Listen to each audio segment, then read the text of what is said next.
What is going on, everybody? We're back with some more Marvel Snap, and today I want to show you guys my discard deck. Still missing some payoff cards from discard, but I just think it's a really fun archetype to play in general. I recently also got Hellcow. Hellcow's a lot of fun to mess around with. So essentially the main goals of the deck are as follows. You play Okoye and you play Nakia to buff your cards. Ideally, you're hitting Swarm with both of those cards.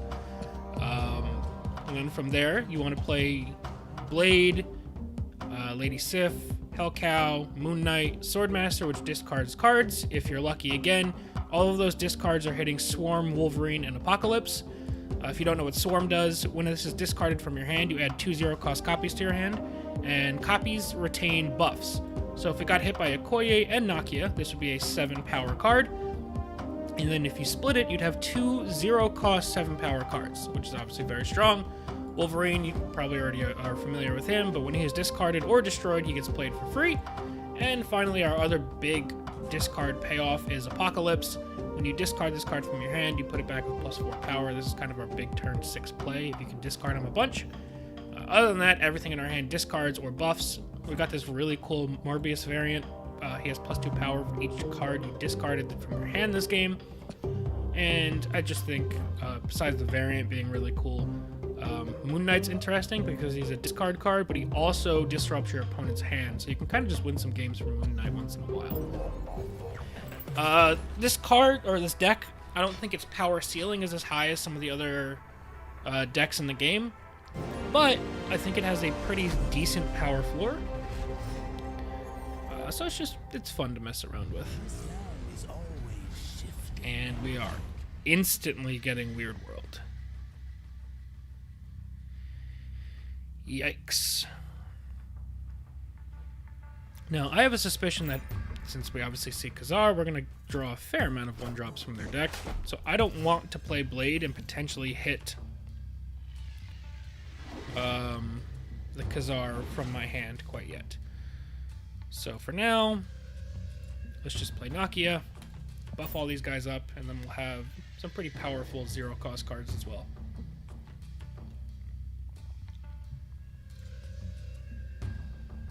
We will play Blayde at some point, just not right now.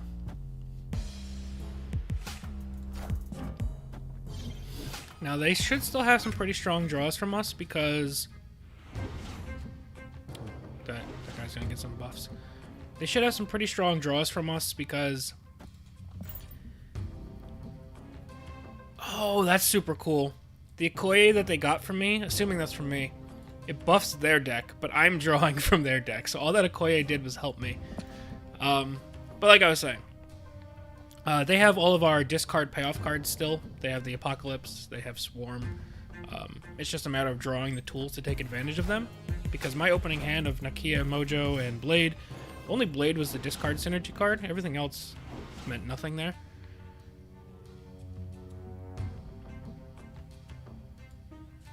Let's play White Tiger here.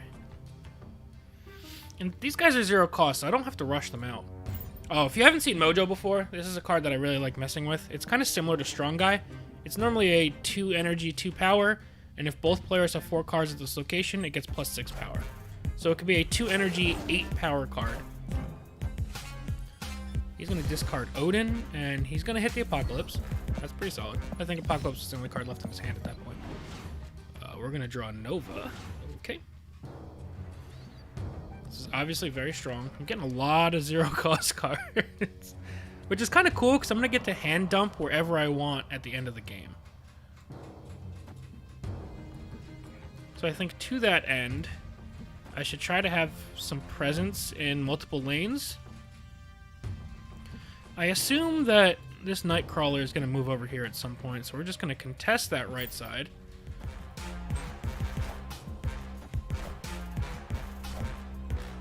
We're going to play Apocalypse now. Alrighty. So this is what we've got for the rest of the game.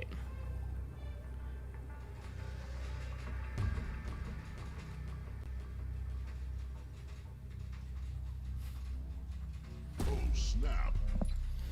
They shouldn't have very many super powerful plays to hit us with. So I think Wolfsbane should always go on that right side, because that's going to be +9 power here. And then we either need to dump all 3 in the middle, or dump 2 on the left side to contest the Apocalypse over here, which I don't think is the best play. I think it's probably better if we just dumped all 3 right here. Because that would be, what, +4, 9, +15? We'd get +20, we'd have 20 power here. And he has 2 cards from my deck. What 2 cards could potentially stop us? Honestly, I think nothing. I'm not going to snap because I'm not super confident, but I don't think there's a 1-card 10 power play in that deck. Oh, and we get Mojo turned on. Alright, sweet. So we're going to take that dub there.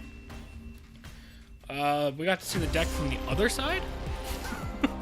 But it was still a pretty cool game in the end. Honestly, I see a lot of opponents just concede when they see Weird World as a location. But I think it's a very interesting location. I mean, I hate it sometimes because I always have my opponents just playing like random commons to try and level up their cards.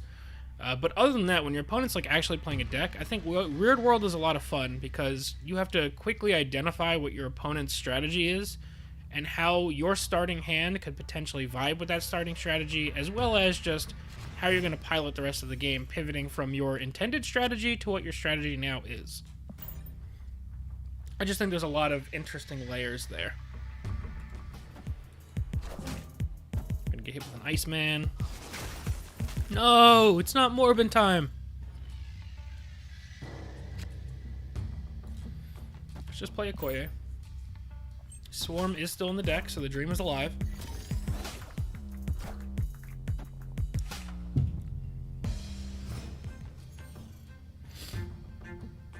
I'm gonna get Monster Island. Let's go Nakia here. We're looking at probably a turn 4 Swordmaster, which would give us, at minimum, a 50-50 of hitting something really good, being Wolverine or Apocalypse. Now we have a 75% chance of hitting something we want to hit. Basically, anything besides Morbius is good here. I don't want to play anything on Lechugila yet, though.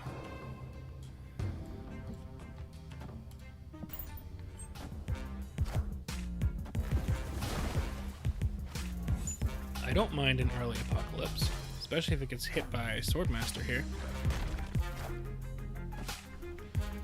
We hit the 25%. Awesome.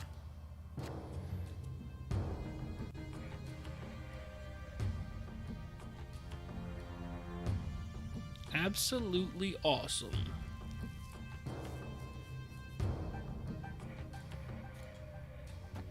Let's just play some stats over there, I guess. We'll see if they pass. They don't pass. They're going to play something. It is Leech. But Cosmo's turned on over there, so Cosmo does nothing. I think our best play is to just dump stats.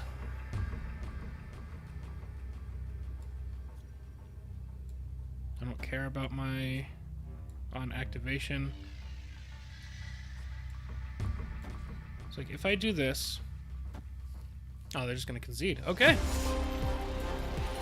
Honestly, it didn't matter. Even if that Leech went off, nothing in my hand. We needed their abilities this game. Let's get one more in with the discard deck. That game, we didn't even get to do a lot of discarding. Unfortunately, we missed that 75% chance with Swordmaster. If we would have hit any of the above, it would have been pretty sweet. But that's the thing with discard. If you're not playing... there's the one card that discards your lowest cost card, and then Lady Sif discards your highest cost card. If you're not playing those, you are at the mercy of randomness. Now, things like this is going to be a great opportunity to show the weaknesses of the deck. We can't touch Sanctum Sanctorum. We just can't. Our best hope is to fill up the other locations and drop a buffed Wolverine into it via discard. So that's what we're going to kind of have to push for. The tough thing is trying to set that up on command, because if I hit him, like let's say I play Swordmaster next turn. If I hit Wolverine, he's going to a random location. Hey, speaking of Wolverine.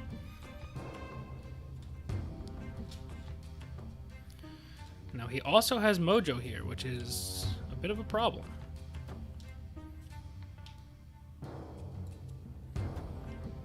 This is going to discard at least 2 cards. It's going to put 10 power on the left side.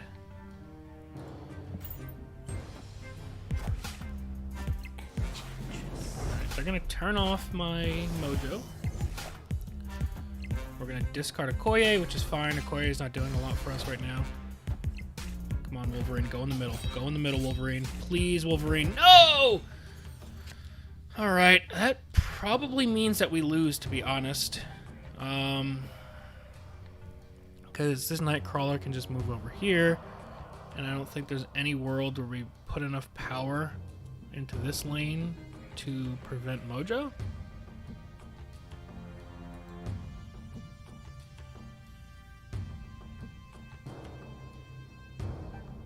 The highest we can get to is 18 power here, which Mojo almost covers the difference on his own.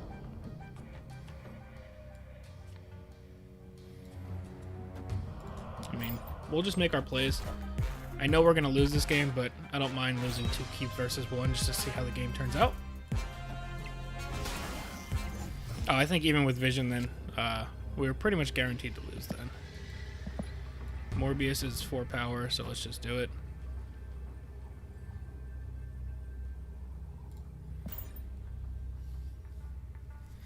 They can play a card here, move Vision over here with 7 power. That would be +7. Oh, alright, they filled it up anyway. Okay.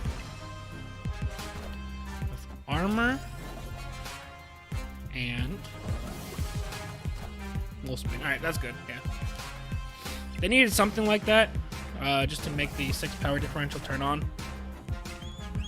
And the 6 power actually wound up being the difference in the game there. But it's just a good example of some of the weaknesses of the deck. Things like Sanctum Sanctorum and Nowhere can really do you in really badly. That's just something that this deck does not play around very well. But yeah, that is going to be it for now, guys. Let me know if there's any other decks you guys want to see me build or any cards you want to see me try and build around. Let me know down below in the comment section.